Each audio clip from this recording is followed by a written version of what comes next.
வட சென்னை ஓட்டேரிக்கும் புளியாந்தோப்புக்கும் நடுவில் இருக்கிறது தான் தாசம்மாள். இதை லேண்ட் ஆஃப் பீஃப்னே சொல்லுவாங்க. பீஃபுக்குன்னு தனியாக ஒரு ஸ்ட்ரீட்டே இருக்குது. பீஃப் ரொம்ப ஃபேமஸ்ப்பா, இங்கே தான் ஃபேமஸ். தாசாபாத் பிடிச்சது சென்னை இதுதான். பீஃப்னாலே பார்த்தீங்கன்னா இப்போ வரைக்கும் நிறைய பேர் சாப்பிடக்கூடாது அப்படி இப்படின்னு வந்து ஒரு பெரிய கல்ச்சரே இருக்குது. பீஃப் ரொம்ப பிடிக்கும் எங்களுக்கு அது இல்லாமல் சோறே இறங்காது. முதல்ல சிக்கன்லாம் சாப்பிட மாட்டேன், சிக்கன்லாம் ரொம்ப ஹீட்டு.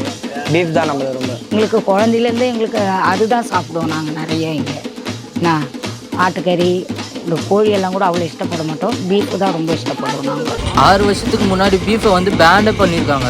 இது பல வருஷமாக இருக்குது. நாங்கள் சாப்பிட்றது ஐட்டம் அது. அதை தடை பண்ணால் எப்படி? தப்பு. நாங்கள் மாட்டுக்கறி சாப்பிடுவோம். அவர் என்னதான் மோடி அவர்கள் தடை போட்டாலும் நாங்கள் மாட்டுக்கறி சாப்பிடுவோம். தப்பு தான் சொன்னோம். ஏன் எல்லாருமே சாப்பிட்றாங்க, ஏன் தடை பண்ணணும் இதை? தப்பு. நாங்கள் அதுதானே விரும்பி சாப்பிடுவோம். கடையிலனா எப்படி? மோடிக்கு இதுக்கு சம்மதமே கிடையாது. மோடி துள்ளனா எங்களை சாப்பிடுவானா என்ன அர்த்தம்? ஓனா அவரையும் நாங்கள் ஆக்கி